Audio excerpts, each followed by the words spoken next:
Hello everyone, welcome once again to the penultimate round of the TATA Masters 2023 in Reykjavik, Netherlands, and one of the decisive games of this round was Richard Rapport's win against the former world number two.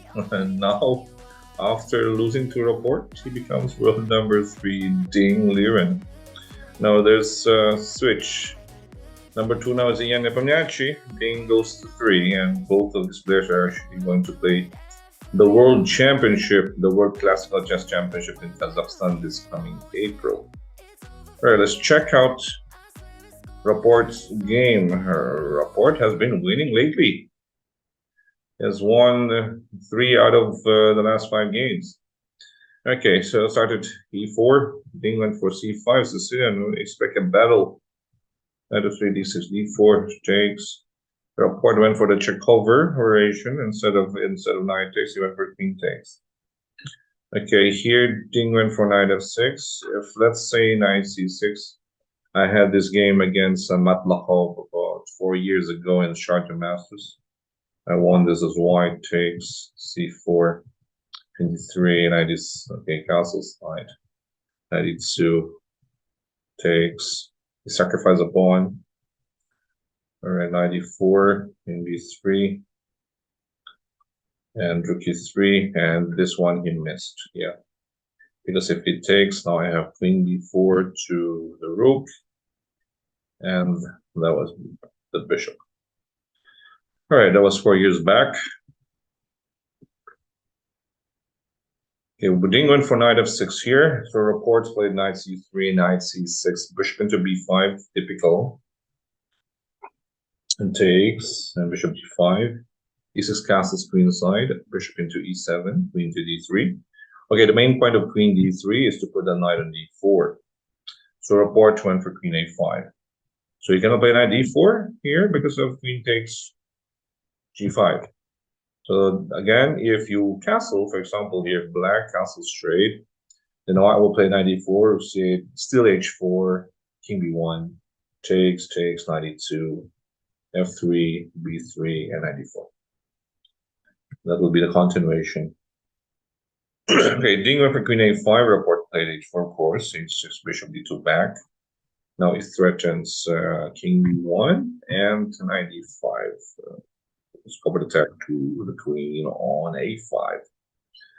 Ding played queen a6, all right. Takes. Double pawn. Okay, but compensation, of course, 2 bishops, pair of bishops. To d1, e5, knight h2.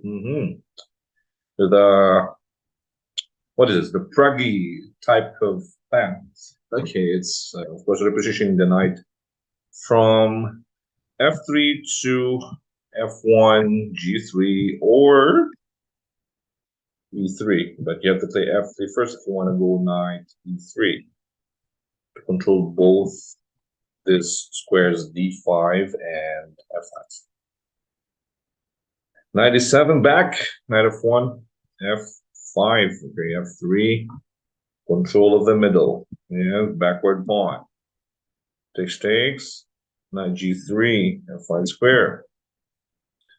Finally, okay, the knight from f3 again to h2, f1, and he's reached his destination on f5.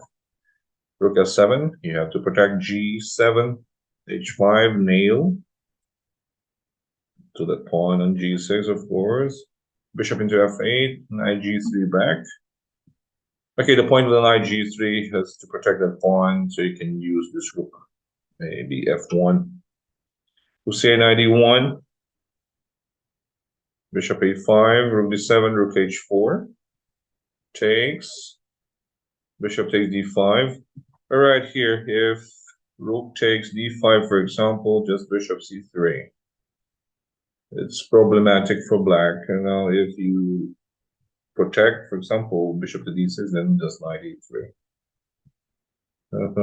The earring knights.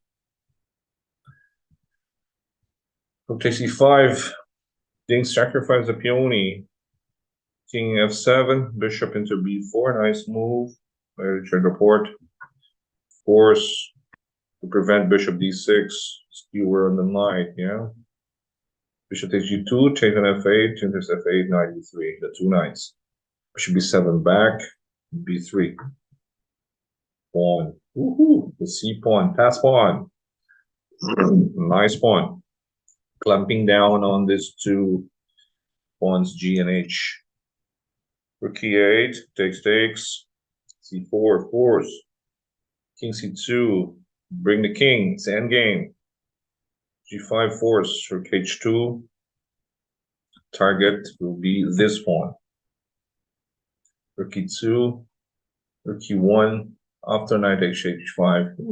Ding thought that it was free, but he forgot about knight g4. Rapport's handling of his knights here. Knight g4, discovered attack. King has nowhere to go. He cannot move king f7 here because there's knight e5, double attack to the king and the rook. After king d6, there's knight f5. Maybe Ding probably thought about moving the king to c7 and make it safe, but oops. There's a double attack to the bishop and the rook. He protect the bishop, pinning his hopes on the connected pawns.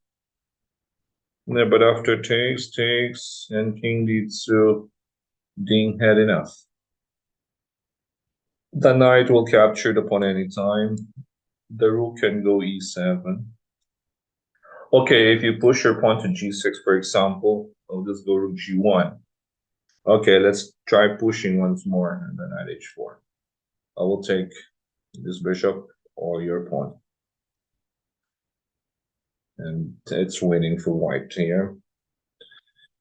Well, what a win. Richard Rapport, and with this win, Ding goes down to number 3. They switch places with Ian Nepomniachtchi. Okay, Rapport doesn't have a chance for the title, but he moves up in the rankings also, gaining almost 5 rating points in this tournament. So that was it. That's one of the decisive games in this penultimate round. And tomorrow, an exciting last round. Will Noderbeck capture the title, or will John Van Forest stops him? We will see as we'll continue our coverage of the TATA Steel Masters 2023 tomorrow, the last day. Thank you guys for supporting our channel, and thank you for being with us in this coverage of the TATA Steel Masters 2023. This is Coach Oliver once again. Stay safe, everyone. Have a good day and bye.